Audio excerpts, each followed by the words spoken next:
Masechet Shabbat résumé du Daf Nun.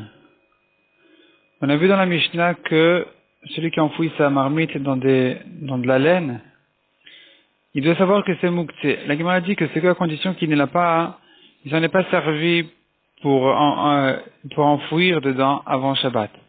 Mais s'il s'en est déjà servi une fois pour enfouir avec cette laine-là, dans cette laine, alors c'est plus Mouktsé.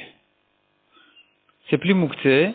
Et la Gemara ramène un deuxième avis qui dit que c'est insuffisant, il faut vraiment qu'il est destiné pour s'en servir toujours et enfouir ses casseroles dedans. Sinon, ça reste Mouktsé.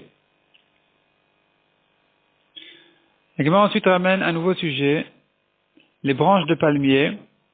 Il a donc, cet homme-là, il a un homme qui a coupé les branches de palmier. Il veut s'en servir pour s'asseoir dessus, pour en faire un banc, pour s'asseoir dessus comme sur un banc. Par exemple, est-ce que il doit faire quelque chose de spécial pour que ce soit pas Mouktsé ou pas? Alors on a trois avis ici, aussi bien dans les Tanaïm que dans les Amoraïm. La Gemara ramène une discussion et il faut savoir donc ici, soit il est suffisant de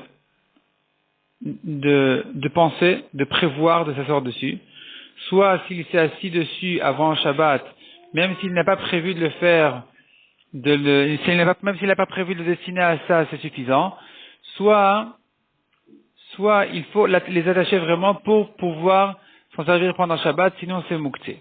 Donc la Gemara elle ramène là-dessus une marloquette entre les Amoraïm, et ensuite elle retrouve même plus haut que ça, dans les Tanaïm déjà, tous ces trois avis-là. Après une longue discussion avec d'autres exemples qui ressemblent à ce cas-là, s'il suffit de penser pour destiner un objet Mouktsé à être utilisé pendant Shabbat, où il faut l'utiliser, ou même il est suffisant, même sans y penser, de l'avoir utilisé une fois. Après cette discussion, la Gemara ramène un nouveau cas.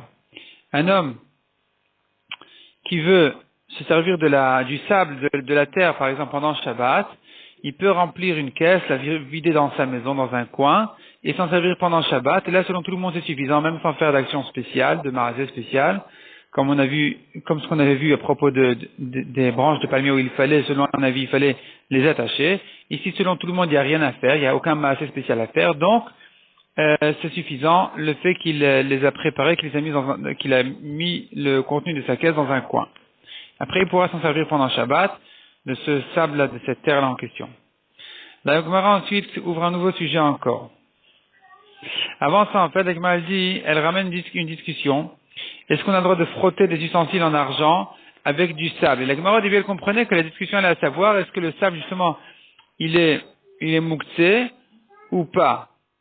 Donc la Gemara comprend qu'il s'agit justement de ce cas-là, où il a vidé son sable dans un coin de son salon, de sa maison, quelque part, et maintenant il veut s'en servir pendant Shabbat. Donc apparemment ils avaient les maisons qui n'étaient pas carrelées, de toute façon ils étaient sur du sable, sur la terre, ils voulaient couvrir les saletés avec, et là, un homme, il veut s'en servir, ou d'autres usages pour chez Shabbat Yom Tov, là il voulait s'en servir pour justement frotter et nettoyer sa coupe en argent, par exemple. Et donc, on a une marloquette entre deux braïtas si c'est permis ou interdit. La Gemara comprend au début que la marloquette elle est à savoir si ce sable-là, il est Mouktsé ou pas Mouktsé. Mais la Gemara repousse en disant non, on n'a pas de preuve. Peut-être que selon tout le monde, puisqu'il a destiné ce sable-là à s'en servir pendant Shabbat, il ne sera pas Mouktsé. La marloquette ici est une autre marloquette. Elle est à savoir, est-ce que ce sable-là risque de rendre lisse ses ustensiles en argent ou pas. Et c'est ça c'est la marloquette. Donc selon Rabbi Shimon, c'est sûr que c'est moutard, parce que ça s'appelle Davar Shel Mitkaven, il n'avait pas l'intention de le faire, il ne veut que nettoyer ses récipients en argent. Selon Rabbi Yehuda qui a interdit en général Davar Shel Mitkaven, c'est là on a une marloquette, à savoir est-ce que ça risque de faire ça ou pas. Donc selon la braïta qui interdit, elle craint que ça risque de lisser ses ustensiles en argent, ça serait interdit parce que c'est une melacha de Memachek, et celui qui permet dit que non, dans la réalité, ça ne fait pas ça. Ça ne peut que nettoyer ses ustensiles en argent, ça ne va pas les lisser, donc on ne craint pas ce problème.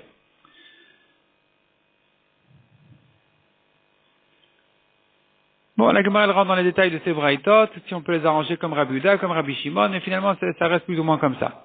Après ça, la Gemara elle ramène plusieurs produits qu'il connaissait, du sable qui a été, une brique qui a été qui s'est complètement décomposé, son sable ne risque pas de faire tomber les cheveux, on aura le droit de se laver la tête avec, et toutes sortes d'autres produits avec lesquels, dit la Gemara, on ne craint pas que ça risque de faire tomber les cheveux, et donc on aura le droit de se laver même le visage avec, même pour un homme qui a une barbe, il n'a rien à craindre avec tous ces produits-là qui sont cités ici dans la Gemara. La Gemara ensuite ramène une discussion à savoir est-ce qu'on a le droit de frapper des olives sur un rocher, si elles sont trop dures, trop amères, il veut un petit peu les adoucir. De cette manière-là, est-ce que c'est permis ou interdit? Donc la Gemara ramène là-dessus une discussion.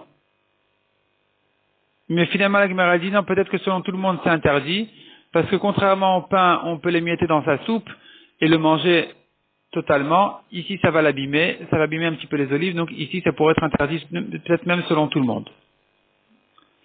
La Gemara ramène ensuite une histoire où trois Amoraïm étaient ensemble, trois Rachamim qui étaient souvent ensemble d'ailleurs dans le chasse, Amimar, Marzutra et Rabashi.